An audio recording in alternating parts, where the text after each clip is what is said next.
Good afternoon, everybody. It's the Truth Serum. Good afternoon. I want to throw something together and I'm kind of a little crazy. First and foremost, thank you for your support. However you do it, like, share, subscribe, hit the notification bell, donate, whatever you can do. I appreciate it. And give it a thumbs up on the way out if you could. Enough of that. This story came to my mind because I was in town and I ran into somebody, and it brought me back to a story that happened a few years back. I was running around. I was taking bets here or there and selling a little pot. So I'd have these little stops, and I was stopping at this one place. And it was more of a middle-class area of nice houses and everything. And I was told to go, somebody owed some money. So I was told to go at a certain time and go there and wait outside their house. They'd be home. So I'm there, and the daughter comes out. She's like 11, 12 years old. She comes out. Hey. Oh, come up. So I'm thinking, all right. They're upstairs. So I go up there, and there's nobody there. I says, well, where's your parents? Oh, they went down the street, boom, boom, boom, which they were going to get drugs. And I says, well, I'll come back. And it felt weird because she was doing these I don't know, it just felt weird. And so I go make my other rounds. On the way back, I says, oh, let me stop over there. So I go over there, and they're talking, which I thought was two level-headed people, but I think they were into that crack, and that crack just gives you psychosis. And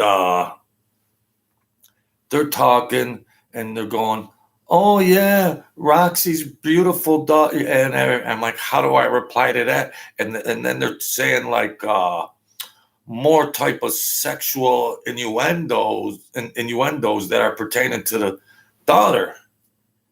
And she's on cue, and it's like, this is a little weird. So I says, give me what you owe, whatever, but I get out of there. So I go back to get another payment, and I'm waiting out there. I see this guy come out that I know from being around town and everything. And he's coming out. He says, oh, no, there ain't nobody up there. And next thing you know, the girl's at the door. And I was like, and then he starts acting all weird. And she says, oh, well, you're next. I says, next? What the hell is going on here? And then I look at him. I go, wow, you're just a dog, bro. You're just a dog. No, blah, this and that. So I wait, and here come she's half naked. I'm all tripped out. I'm all whacked out. And she says, oh, none of the other guys say no. And I says, well, what say no to what? What are you doing? She's going, oh, how stupid do you gotta be? I'm having sex with them. Really? So here come the parents. And I said, listen, I don't want to be a family, pay me what you owe me, and quit whoring your daughter out. And I'm not into home wrecking and things like that, but I'm not going to go to the authorities. Let your mother, her grandparents, take custody of her. Or I'm going right down to child welfare and protective custody, and I'm going right down there. And I know the names of these other guys. that are screwing your daughter for crack or pot or whatever's going on, or they were gamblers and everything, but they were middle class, and I couldn't wrap my head around. I thought they had assets. But that crack it'll break a millionaire. So I says, we'll just leave it at that. I don't want to expose them like that. People have problems. Yeah, that's atrocious. And so she goes and the grandmother takes custody, and I didn't want to get involved with anything because I'm running around selling. I have dirty hands. I don't want to go in and then get interrogated. Well, what are you doing here? What are you doing there? I'm almost playing with dirty hands on a lower level. But so they went to rehab. And they completed it. And I saw the mother a few months after that. And I said, just to update, because she didn't live that far away. They lived in close proximity. And I says, how's everybody was doing good. Everybody was doing all right and everything. And the girl was actually real smart in school, and her grades were doing good and everything. But she had missed a ton of school prior to that because, her parents were pimping her out, and drugs. So now, fast forward. I'm bebopping around, running my errands and everything. This girl addresses me. She's older, 30 something or whatever. Hey, remember me? Well-groomed, nice-looking girl and everything. She tells me her name. I went, wow.